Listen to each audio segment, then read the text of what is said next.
Ladies and gentlemen, boys and girls, welcome back to the Heroes Noob. I'm your host, Night Stalker, and today I wanted to make a video about supports. Who to take when, who they're paired well with, what situations you might want to be looking at when you're taking one of these characters, so on and so forth. So going to be a little bit of a different video today, but let me know if you guys like it. Let me know if you want to see more of these, and we'll talk more about them. All right. First and foremost, let's talk about Ariel. Ariel is the latest and greatest support. She's actually really good. As you can tell, I don't have her yet. I don't own her yet. But I've really only played her once. But I watch a lot of professional matches and things like that, and listen to the commentary and listen to people like or shows rather like Into the Nexus and Core, and kind of going to sum up some of these for you for those that I don't know or don't use. All right, so anyway, Ariel. Ariel is great if you have a high damage individual on your team. For example, pairing her with two big damage dealers. Let's say you had, I don't know, Li Ming and I don't know, Falstad. Both of them can put out some decent damage. So what you would want to be doing is her, her Bestow Hope, the little crown that she sets on people's heads. That you're going to want to bounce back and forth between your big damage dealers, and then you hit, what is it, W, I believe it is, yeah, and all of the energy that you have stored that has been gained from the people doing the damage for you, that all gets shot out and heals the players in an area around you. So she's real good for close in support. And again, also with those that are high damage. So you'd want to pair her with people that do some really, really good damage numbers. All right, let's move on to Breitling. Breitling is great because she's global. Her Z ability allows her to fly anywhere on the map. So real good at bigger maps if you've got people that you want to support on opposite ends of the map. I have only played a couple games with her. I actually really want to get back into playing with her. So the cool thing with her, she passively heals allies. All right. So as she moves around, if she's in with a death ball, so to speak, she can just passively heal everybody that's around her. Again, you need to be close by. You need to be around her. So her downfall is she doesn't have anything besides her blink heal, which is her R ability. So at level 10, she can blink to an ally and heal them, which is cool. But the constant healing every 4 seconds is what gives her her healing capability. Now, you'll see a lot of pro players take her for her CC ability. CC meaning crowd control. She can polymorph. That's a huge thing for her. Slows the enemy by 25%, and they're essentially silenced for 1.25 seconds. Doesn't sound like a whole bunch, but in a MOBA, that's a big deal. So she's really, really good for crowd control things. All right. Now there's also a bunch of other things that these characters do, but I just kind of want to give you the basics, the down and dirty of why you would want to take these characters or possible situations you want to take them. So again, she's global, does really well. Kerosene. Kerosene's an interesting one. I really enjoy Kerosene. Personally, I think he's best suited when he has another like off support, almost like Tassadar or Terada, because his heals aren't huge. Now he can do a lot of pretty good heals if you take certain talent choices along the way. The cool thing with him is he's kind of a hybrid. He was kind of Blizzard's first hybrid character, if you will. He does damage as well as support. And personally, when I play him, I have a tendency to play him more as a damage character. So as far as when you want to take him in a comp, People that can have some sort of self-sustain, like Murden, he has his heal. If he just sits out of combat for a little bit, he can heal himself. Now you can also take level 1 Transcendence, which every third basic attacks heals the lowest nearby allied hero for 73. So if he's alone, he'll heal himself. If he's around other people, he'll heal the person with the lowest amount of healing, or lowest amount of health, excuse me. So not a huge amount, but if you use this in conjunction with Deadly Reach, wait, is Deadly Reach? Yeah, Deadly Reach. This does just a bunch of instant hits, basically, over the course of 2 seconds. So if you pair that with the Transcendence, he gets a bunch of heals out, small heals, but a bunch of heals out fairly quickly. There's also, what is it? Yeah, level 4, you can do Spirit Ally, which heals allies in a large area for 2% of their maximum health. This can be very, very powerful. And it's on a 45-second cooldown. So you can drop this every 45 seconds, which is pretty good and does some good damage. Now this right here can heal up big characters that have large health pools, Asmodam, Diablo, things like that. Larger health pools, 2% of their maximum health is a lot of health. Oops. All right, so Lili. Lili, one of my absolute favorite heroes. I take her when I'm facing a lot of auto attackers that are doing basic attacks, for example, going against Vala or going against Thrall, going against Raynor, people like that are going to be doing, if Thrall is in, doing a lot of basic attacks, not necessarily a ton of, let's say, what is this, chain lightning, I think it is. But anyway, people that are auto attackers, Lili's amazing at, because her ability right here, Blinding Wind. Throw a Blinding Wind at the 2 nearest enemies, dealing 132 damage. So the damage, okay, that's cool. It's actually not bad damage, but the biggest thing is it affects the targets, and they miss all basic attacks for the next 2 seconds. Now, that's why she is great against auto attackers. The downfall is if you're going up against someone that has spell damage, the Blinding Wind really isn't going to do a whole bunch. Now, you can spec her to do more healing or do a Cloud Serpent build. That was popular for a long time. Personally, I think the Blinding Winds are the reason to take Lili.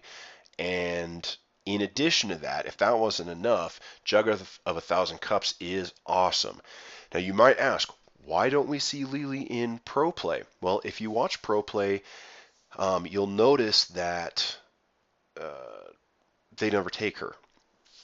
I know I just restated what I was asking, but bear with me. I apologize. I lost my train of thought. Anyway, Jug of 1,000 Cups can be interrupted.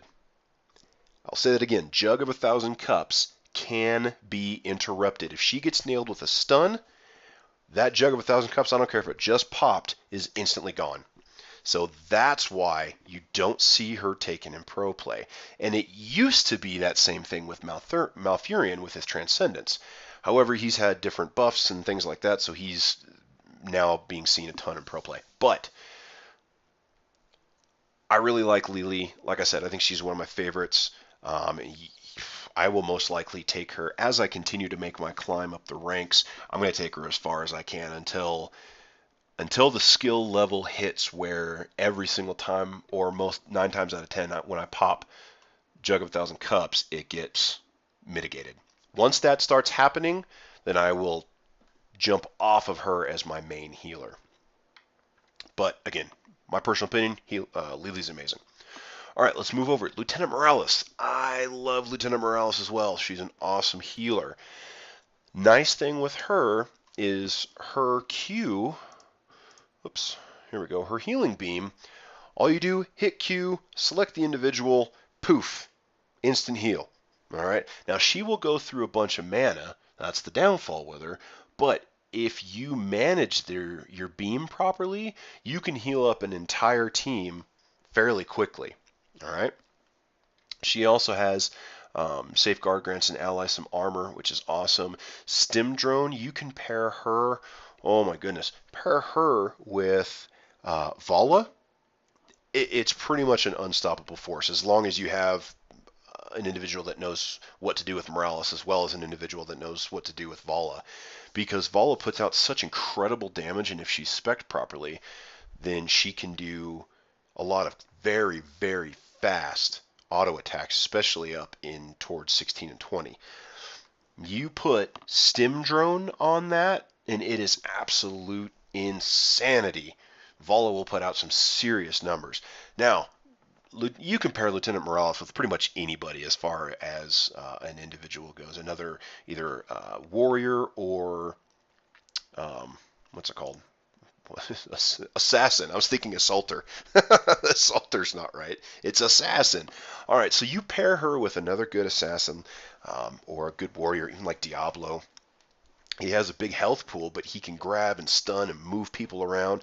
And if he has a healing beam that's on him, he can do mass quantities of movements and picking people up and throwing them around with her support. Morales is always a great pick. The one, the one thing that people complain about the most with her is that she's boring. Okay, because you hit Q, you make sure you stay in the back of the comp, but that's kind of it. Well, yeah, I can see that she can be boring, but she's also an incredible, incredible healer. All right, let's move on to Malfurion. I really enjoyed playing Malfurion for a long time until he started getting popular. Reason being, now I can't pick him anymore. He, he either gets banned or someone else picks him up. He's kind of calmed down in the recent month and a half or so, and I've started to take him a little bit more. I really do like him. The the thing that gets overlooked a lot with him is his innervate. So he grants mana to an ally and reduces their cooldowns. So if you have someone that's mana intensive, if you take Malfurion and pair them with that individual, he can keep them going for a lot longer. Also, his tranquility, similar to Lili's Jug of a Thousand Cups. It's an area, and he just kind of roams around and heals everybody in that group. Now, you can use both Lili and Malfurion to encourage certain team fights as well. For example, we move into what looks like it's going to be a team fight, and let's say I've got a Diablo on the team. He picks someone up, slams him over his head, isolates him down a little bit, and everyone just starts brawling. Okay, well, I'm going to encourage that behavior by popping Tranquility if I'm Malfurion, or popping Jug of a Thousand Cups if I'm Lili. So what that does is that just gives everyone that boost. Maybe everyone's down 10% of their health. Well, I've just popped the main, heroic, and now everybody and their brother, I'm encouraging them, go fight, you'll be healed up, you can take more damage, it's okay. And I've noticed that more with Lili than Malfurion, simply because I play her more. But I've noticed that if I do that, then it really, people can understand that movement. I don't need to telegraph anything. I don't need to type anything. I can just pop my heroic and people understand, oh, I'm getting healed up. I can go nuts. And we win a lot of team fights that way. So that's a good thing to know about Malfurion. And again, if you've got someone that's mana intensive, he's another good one to take, just for that innervate ability. Moving on to Rhaegar. Rhaegar.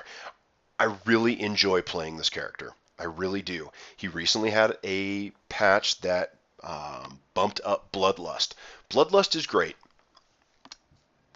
It's a really good talent, and it's definitely a visual cue for people. Okay, ready, go crazy.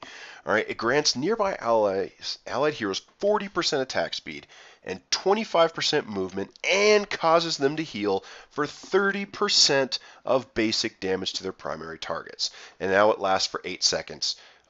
Before this last hotfix, it lasted 10 seconds, so it's just a little bit crazy. 8 seconds dials it in a little bit, and it used to be 30% movement speed. Now it's down to 25. So I know there's kind of a lot of numbers that are thrown out, but what this does, if you have basic attackers, this is great.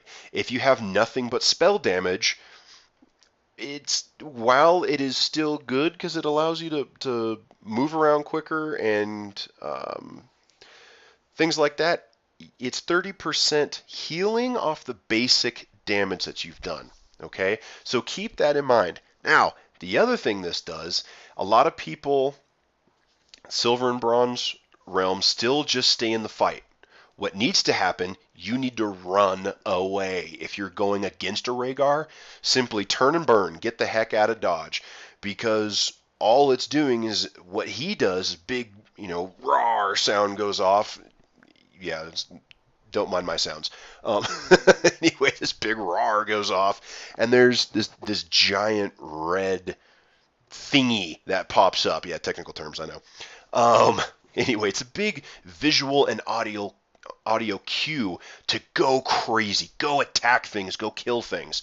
And in the first week that he got this rework, man, Bloodlust was just destroying everybody and their brother, and it was a lot of fun to take. Ancestral healing has taken a back seat. However, I still have massive success with ancestral healing.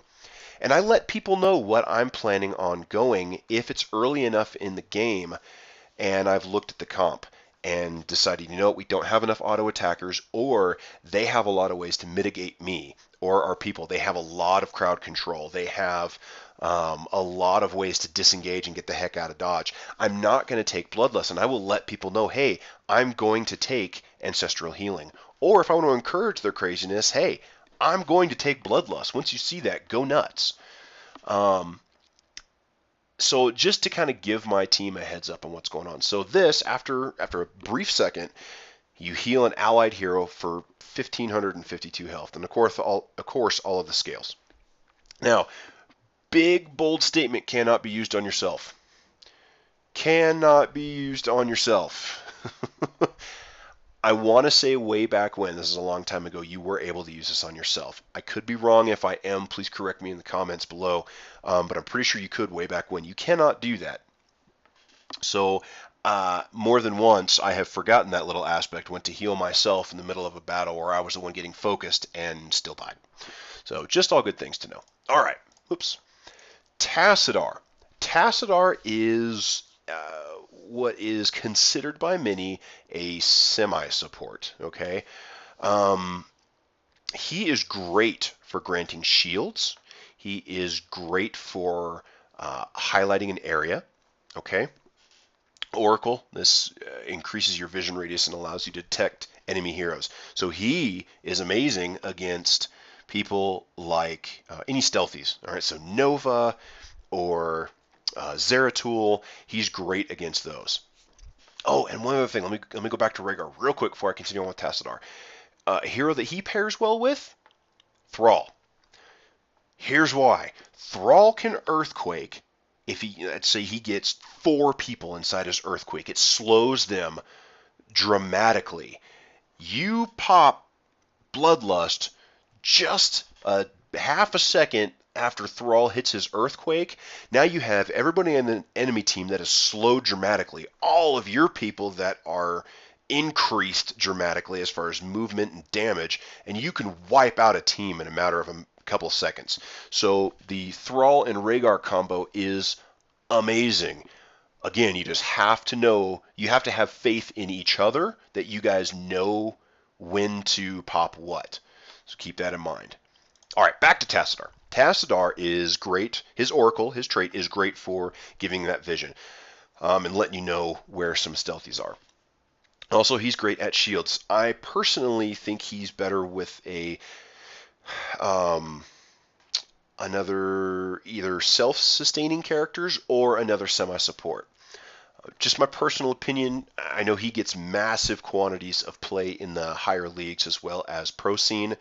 But you guys got to remember that the pro scene are 5 people that, number one, have played together for a long, long time, and number 2, the one thing that I would argue that's even bigger than that, or at least on the same page, is they are on voice comms. They can talk. Hey, I'm going to do this. Hey, whatever my force wall is up in 5 or whatever. So his Archon, he transforms into an Archon, gaining shield, causing basic attacks to do more damage, and they splash for more damage. It's pretty cool. The big reason why people take him in the pro scene is for force wall. Let me rephrase that. Not the big reason they take him is Force Wall. I misspoke. The heroic that normally gets taken is Force Wall. I think that's a better way to put that. So he creates a wall that blocks anybody from moving through it for 2.5 seconds.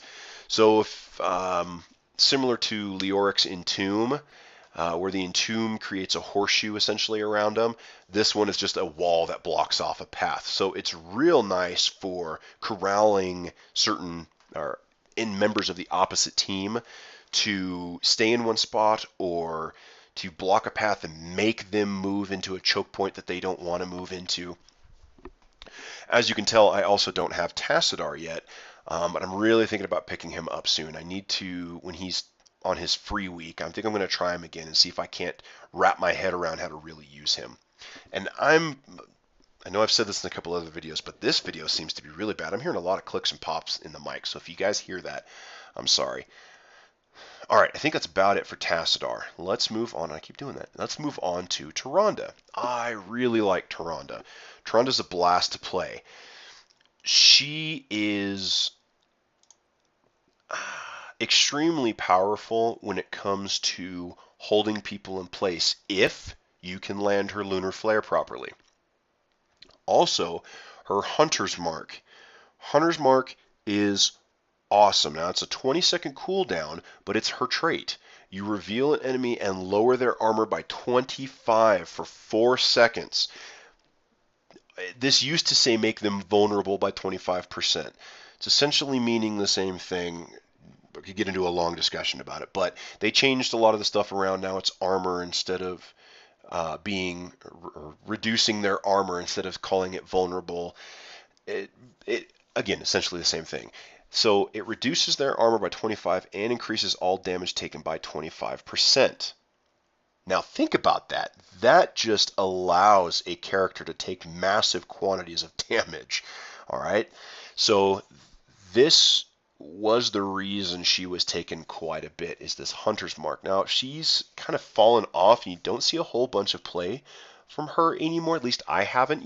I'll see her picked up every once in a while, but for the most part, she's kind of overlooked. And this Shadowstalk was a rework for her, a long time back now, but it stealths all enemies, or all allied heroes, excuse me. Not all enemies, all allied heroes. Words are failing me today, I apologize. And heals them for 240 over 8 seconds, again, the scales. And at the conclusion of Shadowstalk, they receive a burst heal of 95. She was really lacking in the healing department. Now, being a support, they're classified as supports, not healers. So a lot of people, myself included, when they see support, they think healer. Heroes of the Storm has taken a slightly different role at it, I guess, if you will. And she is not the most powerful healer in the world, because she really only has this. Heal yourself for 160.